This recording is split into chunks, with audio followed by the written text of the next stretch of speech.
айхтар гэвэл одоо энэ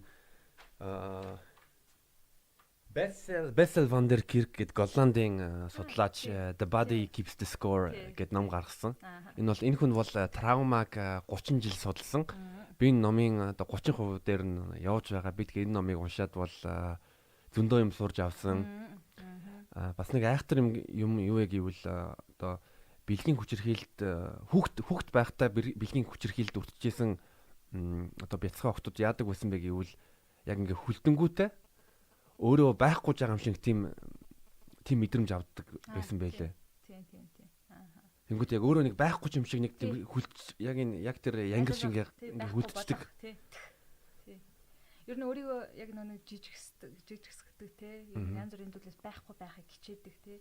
Тийм юу хүмүүс болох юм бол яг тэр нэг юу системийн тийм байх гэсэн хүлцсэн байгаа гэсэн. Яг наад номыг чинь би бас уншаад ямар гоё юм гэж бодож байсан. Тэгээд яг энэ ном дээр бол ингэж яг хоо яриа биш үү? Зүгээр л ярих те тэр юу бол тийм амар имчилгээ болохгүй. Яг гэвэл энэ систем чинь бүр ингээд бүр арталтан те бүр энэ сэтгэл хөдлөлийн хэсэг гэдэг байгаа юм. Энэ доотлын хэсэг байгаа те. Энэ юунуудад хадгалагдсан байгаа гэсэн үг те. Тэгэхээр аль болох биеийн шинжтэй тийм имчилгээнэр хийх юм бол те биетэй хамтарсан йога байна тий бясалгал байна. Бясалгал яг энэ ухамсаргүйр ордог байхгүй юу? Ер нь яг энэ хадгалагдсан юмруу ордог. Бүжиг байна. Тий. Яг тийм имчилгээний бүр яг тийм юмнууд хийх юм бол энэ артлын юу гэж байгаа тэр юуг нь арчиж ямар ч энэ одоо систем байгаа шүү дээ тий. Энэ системээр ингэж юу яадаг тэр нь дулаацч эхэлдэг. Одоо бүр юу фриз болсон хөлдсөн байл гэж байна тий. Тэнгүүд тэр нь нэгдэж эхэлдэг гэж ойлгож байна. Тэгээ тэр энерги юу нэгдэж эхэлдэг. Тэгэхээр тийм имчилгээнээр илүү тохирох юм байна гэж надад хүн чинь бол хэлсэн байлээ. Надад ч гэсэн яг тэгж санагдаж байгаа. Би бол хүмүүс зөвлөгөө өгч хахад яг яриагаараа тэгээ ярианы имчилгээнээр дайжгүй. Гэхдээ бүр цаашлаад хүний бүр дотор нь суусан тэр бие дотор байгаа системийг өөрчлөн гэдэг бол бас илүү бие дээр төвлөрсөн имчилгээнээр тохирох. Тэр утгаараа би бас одоо mindfulness гэдэг vipassana бясалгалыг сонирхож эхэлж байгаа. 19-р зуунчин ер нь Sigmund Freud одоо үйлчлэгч нартайгаа яриад одоо сэтгэлээ яриад юу болсон бэ яриад тийм имчилгээ байсан гот 20-р зуунд одоо эмийн имчилгээ дамгаалж игсэн одоо Xanax ч юм уу Prozac юм янз төрөл бүрийн имээр тэгтээ одоо бол бид нар илүү их мэдээлэл байгаа. Тэг шинжлэх ухаан одоо сэтгэлийн заслаас гадна эмийн имчилгээ мөн одоо йога, mindfulness ч юм уу энэ эднийг бүгдээрийг нь хослол бол ер нь нэг дээр нэмэх нэг тийм 103 юм болоод байгаа байхгүй юу? Харин тийм наа чин зөв бас. Яг юунаас хамаарат тий. Янз бүрийн өвчтөөс хамаарат сэтгэл зүйн асуудлаас хамаарат ер нь бол одоогийн юу сэтгэл засалч нар бол бүх зүйлийг хослуулж байгаа. Эмийг хослуулна. Тэгээ им дундаа бас янз. Сүүлийн үед болох юм бол psychedelic юмнэр байна тий. Мөг эсвэл одоо ayahuasca гэдэг байна тий. Тэдэр бол бас энэ яг хүний гүнд байгаа травмаг эмчилдэг тий. Тэгэхээр тэр бол Америкт бас баг багаар хууль ёсны болж эхэлж байгаа. FDA-ээр сүүлийн үед батлагдаад эхэлсэн. Үр дүнтэй батлагдаад эхэлж байгаа. Юунууд сэтгэл засагч нарсан тэрийг хэрэгжилж эхэлж байгаа. Нэмэх нь ярианы эмчилгээнүүд ороод cognitive therapy гэж байгаа ярианы эмчилгээнээр ороод тэгээд хажуугаар нь бас энэ биеийн эмчилгээ тий бие дээр төвлөрсөн яг энэ йога байна тий эсвэл одоо яг энэ нөгөө нэг саяны сэтгэл судлаач болох юм бол pranayama гэдэг амьсгалын дасгалыг өгд юм билээ. Яг л амьсгалын дасгалаар хүн урталтаа байсан бол мэдээлүүд нь арагшаага болж эхэлдэг. Тэгээ бүр арагшаага энэ ийшиг очиж эхэлдэг. Тэгээд тэр гацаа гаргах боломжтой байдаг. Тэгэхээр тийм юунууд хүртэл хийж гэж байгаа. Тэгэхээр олон төрлийн эмчилгээ яг тэр хүндээ тохируулсан эмчилгээнд хамаарат тий олон төрлийн эмчилгээ хийж байна. Зүг бас нэг сонноос би саяхан манай нэг швед амьдардаг швед найзтайгаа чатлсан. Тэгээ мань хүн бас өөрөө саяхан өөрийн гэсэн нэг травма нуттай байсныг тэрийг яаж имчилсэн бэ гэвэл Америкт очоод MDMA тэгээд яриан заслыг ослуулад тэгээд маш өндөр үр дүнтэй болсон гэж надад хэлсэн. Харин тий. Яг хоо бид нар болохоор тий тэрийг харт амхинд оруулаад байдаг шүү дээ. MDMA, ayahuasca, DMT тий тэдрийг болохоор жаахан мөг тий mushroom-ыг харт амхинд оруулаад байдаг. Яг үнэлэхэд тэд нар бол маш эмчлэгч байцснаар тий маш сайн эмчлэгч байцснаар гэж болгож болно. Сэтгэл зүйн юунд нөлөөлдөг, бид нөлөөлдөг. Янз бүрийн хаагдцсан тэр юу гэдэг байгаа тий тэр юунуудыг гадагшлуулдаг. маш сайн имжлэгч байцснаар сүүлийн үед бол одоо хуулиар батлагдчихж байгаа. Тэгээ Америкт бол 1960-аад оны үед дөнгөж эхэлж исэн. Яг тэрнээс судалгаанууд эхэлж исэн. Тэгээд тэр үеэс хойш бол нэлээд олон нөгөө нэг Америкийн хиппинер гарч ирээд бид нар чинь нөгөө нэг жаахан улс төрийн эсрэг гараад тахгүй юу. Тэгэл нэг та нар бидрийг ингэж ингэдэг. Тэгээд нэлээд олон хиппинер гарч ирээд тэгээд тэнгуүс шууд хамаг минь хаацсан байхгүй. Тий.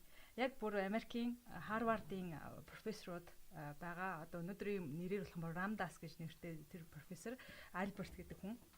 Тэр яг psychoactive гэдэг энэ бодисууд дээр судалгаа хийгээд тэгээ энэ амар эмчлэгч юм байна. Ер нь хүн болго хэрэглэх систем байна.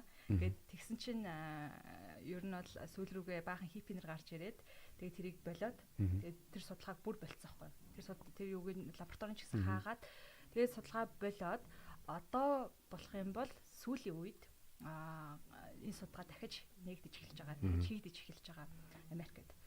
Дахиж хийгдэж эхлээд өнөөдөр John Hopkins бүр лаборатори нэгтсэн. Английн UCL бас лаборатори нэгтсэн. Тэгээд сэтгэл готрал, anxiety, тэ янз бүрийн трама байна. Тэгээ тэр болгоны өвчтөй асуудалтай хүмүүстээр ерөөс нэг удаа хэрэглээд, хоёр удаа хэрэглээд хэр байх нүгэ харж байгаа. Тэгсэн чинь ер нь үр дүнтэй баг багаар батлагдчихж байгаа. Тэгээ яг бүр тэгээ 100% маа гэж хэлэх нь хаашаа. Гэхдээ ер нь баг багаар бол эдгээр юунууд бодисууд маань хүний трамаг ялгадаг нь бол нэлээ их батлагдаад явж байгаа гэж бодож байна. Тийм болохоор үзэгчдээ энэ подкастыг сонсоод мөгний тутан шүл хийж байгаарай. Болохгүй байлаа. Тэгж болохгүй. Зүгээр гадагшаа явбал та нар тий Amazon очиж ayahuasca хэрэглээрээ. Монгол яах вэ? Монгол яах юм бол шоронд орчих гэлгүй шиг. Тэгээ миний бодлоор бол яг нөгөө одоо нийгэм зөвшөөрөгдсөн байгаа архин бүтээгдэхүүн согтууруулгундаа бол энэ бол чиний яриад байгаа бодисуудад бол илүү аюултай, илүү донтой. Арх бол ялангуяа аюулгүй аюултай хүний биед байгаа хамаг юмнуудыг муутгадаг тий. Эдгээр бодисууд болох юм бол за жишээ нь mushroom мөгийг харах юм бол харин ч эсрэгээрээ хүний ухамсарыг эсгдэг байхгүй. Ухамсар багасгадаг юмнууд байгаа тий. Ухамсарыг хөдөлгөдөг, ухамсарыг багасгадаг юмнууд байгаа. Эсрэгээр ухамсарыг эсгдэг бодисууд гэж бас байгаа тий. Тэр ухамсарыг эсгдэг бодисуудыг хэрэглэх тусам эргүүлж гин гэсэн үг. За сүүлийн яг энэ бодисуудаас тусдаа зүгээр сэтгэл готролд хэрэглэдэг Prozac гэдэг эмнэр үүдэг шүү дээ тийм. Тэд нар бас яг цагаатах юм бол хүний хөлдөөдөг байхгүй. Хүний ингээд бүр ямар ч мэдрэмжгүй болгочдөг байхгүй. Тэрийг эмчилж байгаа гэж хэлдэг. Тэгээ сэтгэл готролтой хүмүүс айгүй хэрэглэдэг. Гадаадд манай Монгол яг баг хаяал нэг зарим нэг хүмүүс хэрэглэж байгаа шүү байна тийм. Энэ янз бүрийн нөгөө нэг эмнэлэгт очиод тэгэхээр тэрийг хэрэглэсэн үед болох юм бол эмчлэгддэггүй зүгээр л тэр нөгөө нэг мэдрэмж байна тийм. Тэр нөгөө нэг гонхтой хэцүү мэдрэмжийг нь хөлдөөдөг гэж байна. Монгол нийгэмд бол сэтгэл зүйн салбар бол хөгжиж буй. Дөнгөж хөгжиж буй салбар байгаа. Тийм болохоор ер нь хүмүүс бол одоо барууны хөгжсөн орнууд шиг им зэм хэрэглэхгүй харин юу хэрэглэдэг гэвэл сэтгэлийн шаналлаа сэтгэлийн үүдэлтөө яаж анаадаг вэ гэвэл архиар анаадаг. Харин яг тийм. Тэгсээр байгаад сүүл рүүгээ бүр ухамсараад ортуулаад тийм бүр одоо ингээл харах юм бол нэлээд их тийм донцсон хүмүүс шүү дээ. Гудамжаар л өрөн байна. Тэгээ бяцхан хундаажийн нэг аригчинтай гараг дээр очдөг шүү дээ. Тэгээд асуудаг чи юу хийж байгаа юм? Би арих ууж гинөө. Яга арих ууж байгаа юм? Би мартмаар байна. Юу мартмаар байгаа юм? Би арих уудаг гэдэг. Яг тийм. Угаасаа тэр хүмүүс бол архиар аргацааж гин тий. Одоо энэ нэг тамхиар аргацааж гин. За янз бүрийн одоо энэ бас компьютер донтох, сошиал медиа донтох гэсэн дээр бас нэг тодорхой хэмжээний аргацах хэлбэр тий. Янз бүрийн тэр дотор мэдрэмжээ гадагшлуулаагүйс болоод, эмчлээгүйс болоод бүхэл юмар аргацааж болно хүн тий. Намбинг гэдэг тий. Гал унтраах гэхгүй гэсэн үг тий. Гал унтраах аргууд гэсэн үг тий. Өөрийнхөө доторх мэдрэмжийг трама агцсан бол тэр трамагаа эмчилж чадаагүйгээс болоод гаднаас ямар нэгэн юм авч хэрэглэх, унтуулах юм хэрэглэх, арх хэрэглэх, тэр Prozac янз бүрийн юм хэрэглэх, тэгэл үерхэх хүртэл өдрөөгөө тий юм нэгэнтэй ингэж болцох хүртэл өдрөөгөө заримдаа аргацах механизм бий болдог тий. Тэгэхээр бүх юмар ингэж аргацаагаад яваад байгаа гэсэн үг тий. Ихэнх хүмүүсийн хувьд харах юм бол тийм хүмүүс бол зөндөө байгаа Монголд. Тийм тэгж хайж байгаа траматай тэрийг аргацааж байгаа. Монголд ер нь гэх юм болохоор сэтгэл зүйн тал дээр бол бич асуудалтай, чиж асуудалтай ер нь хүн болгон асуудалтай. Гэвч сэтгэл зүйн салбар одоо сэтгэл судлаач нарын сэтгэл засдаг хүмүүсийн ер нь тийм хүмүүс ер нь байгаа юу? За би яг нэг боловсролын хувьд бол мэдэхгүй байна. Би энэ Монгол сураагүй учраас. Гэхдээ яг өнөөдрийг яг харах юм бол хүмүүс сэтгэл зүйч гэхээр нэг буруу ойлголттой байх шүү гэж боддیں۔ Сэтгэл зүйч гэхээр нэг амьдрал сайхан гэдэг үг хэлээл те бүх юм сайхан баярл маял гэдэг үг хэлээл тэгэл хүмүүсийг уйраагаад явдаг хүн гэж би боддгоо. Тэр бол сэтгэл зүйч биш. Тэр бол юу гэдгийг зүгээр л хувьдаа те сайхан ингээл бусад ингээд сайхан үг хэлээл явж байгаа хүн гэсэн үг те. Өөрөөр хэлбэл нэг юу motivational speaker. Тийм motivational speaker байхгүй юу? Тэгэхээр тэр хүн гэж ойлгоод байдаг. Яг үнэхээр сэтгэл зүйч тийм биш. Сэтгэл зүйн мэрэгжил бол 4 жил бакалавр, нэмэх нь магистр, нэмэх нь доктор хийж иж бүр клиник сэтгэл зүйч гэдэг нэр авдаг Америкт. Тэгээ хамгийн хүнд ангаахын ард ордог, ер нь хамгийн хүнд мэрэгчлээ ордог мэрэгжил. Тий. Яг терапи хийж байгаа хүн нь бол. За яг зарим нэг магистртай хүмүүс бол эмчилгээ хийгээ явж идэг. Тий. Тэгэхээр юу гэдэг хүний бие физиологи байна те тэгээд сэтгэл зүй байна, нийгэм байна те бүх юмыг холбож судлаад түүний үндсэн дээр хүн дэмжлэг хийж байгаа хүн гэдэг чинь маш их мэдлэгтэй байх хэвээр. Өнөөдрийн хэмжээнд бид нар сэтгэл зүйч гэхээрээ те зүгээр л ингээ сайхан ярьж байгаа хүн сэтгэл зүйч гэдэг байгаа. Тэгэхээр тэрийг бас сайн бодолцох хэрэгтэй. Яагаад гэвэл угаасаа тэр чинь төрхөн зүрийн л ёстой жинхнээс тэр гал унтраадаг арга шиг сайхан үг мэдэрчтэй ямар гоё олчвол гэдэг мэдрэмж аав те тэнгүү таны тэр систем чинь таны тэр нэг аргууд чинь ингээл автгаал яваад ин гэсэн. Тэгэхээр бүр угаар нь имжлэхийг хүсэж байгаа бол бүр угаар нь өөрийгөө өөрчлөхийг хүсэж байгаа бол тийм үг тийм юу яхаас илүү яг жинхэнэ сэтгэл зүйчний олоод ч юм уу те яг өөр дээрээ ажиллаад тэгээд явсан хамаагүй дээр. Би пошт амьдарч байхдаа ер нь сэтгэл судлалын сэтгэл заслын салбартай нилээн дотн байдаг. Миний анзаарсан юм гэвэл тэнд хүмүүс яг чиний ярьсан шиг бакалавра, магистр хамгаалснаас гадна одоо бүр нэг 20 30 жил одоо сэтгэл засдаг хүмүүсийн доор 3 жил 3-аас 5 жил яг хажуудалд нь ажиллаад одоо ментор маягаар суралцдаг. Хүнтэй яаж ажиллах вэ? Тэгэнгүүтэн дээр 30 жил сэтгэл заслаар ажиллаж байгаа хүмүүс нь бас хажууд нь суугаад одоо юу хяндаг. Харин тэгжиж одоо хүнд одоо тусалдаг болдог. Түүнээс Монголд харангууд юу н анзаарсан байг үл нэг 3 жил мөст ч юм ямар нэг сургалт сурч гал тэгэнгүүтээ шууд сэтгэл судлаач бүр өөрөө ерөөсөө амьдрал үзээгүй ээжиж хүний нэг сэтгэл зүйч тариалал одоо сэтгэл чинь туснаа. Миний ч гэсэндээ би бакалавр, магистра дандаа судлаачаар дуусгаад тэгэл Монгол дээр л хүнд зөвлөгөө өнгөт би бэлэн биш бос байгаа мэдж байгаа байхгүй угаасаа ойлгомжтой. Яг тэгвэл практик дээр гараагүй тэгээ дээрэс нь яг клиник сэтгэл зүйн юу аваагүй. Тэнгүүд өөр дээр ажиллах шаардлага гараас өөр дээр 2-3 жил ажиллаж байгаа байхгүй. Тэгээ ажиллах 100 хүн бас таньж байгаа. Өөрийгөө танингууд бусдыг бас таньж эхлэн тий. Тэгээд арай гайгүй сайжирж байгаа байхгүй. Тэгээд би өөрийгөө бас бэлэн биш гэж бодоод дахиад явах гал тий үзэлэн тий. Тэгэхээр сэтгэл зүйн мэрэгжил бол өөрөө маш их практик дээрээс нь мэдлэг тий бүх юм шаарддаг мэрэгжил юм санагддаг. Тий. Би бол өөрөө юу хүсэж байгаа вэ гэвэл яг Монголд сэтгэл засч энэ бол бас энгийн хүн хийдэг зүйл бол биш. Сэтгэл судлаач, сэтгэл засдаг хүн.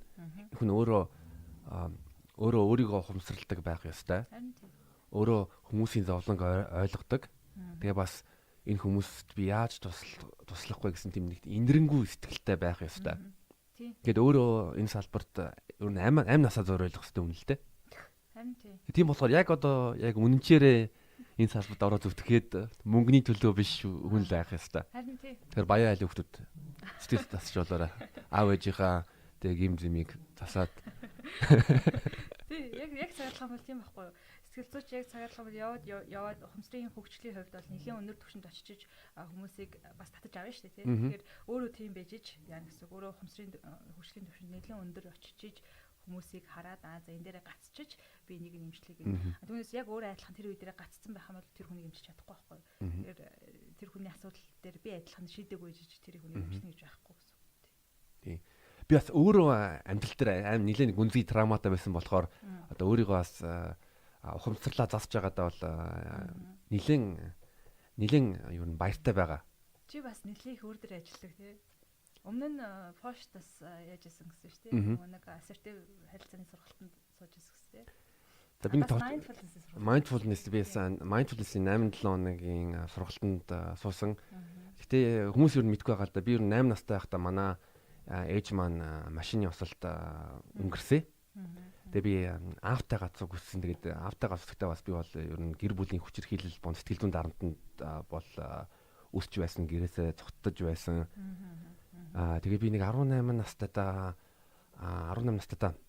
гэрээсээ тустай гарангуудаа би бас 3 сар манай одоо коллежийн мужийн high school-ийн манай пош найзын гэрт нь 3 сар амьдэрсэн.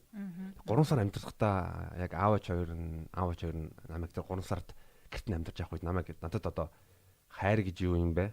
Энэ гэр бүлийн эрүүл харилцаа юу гэдгийг би бол анхны удаа мэдэрч үзсэн. Чи мэдгүй байжгаад өөр орчныг харсан мэдэрсэн.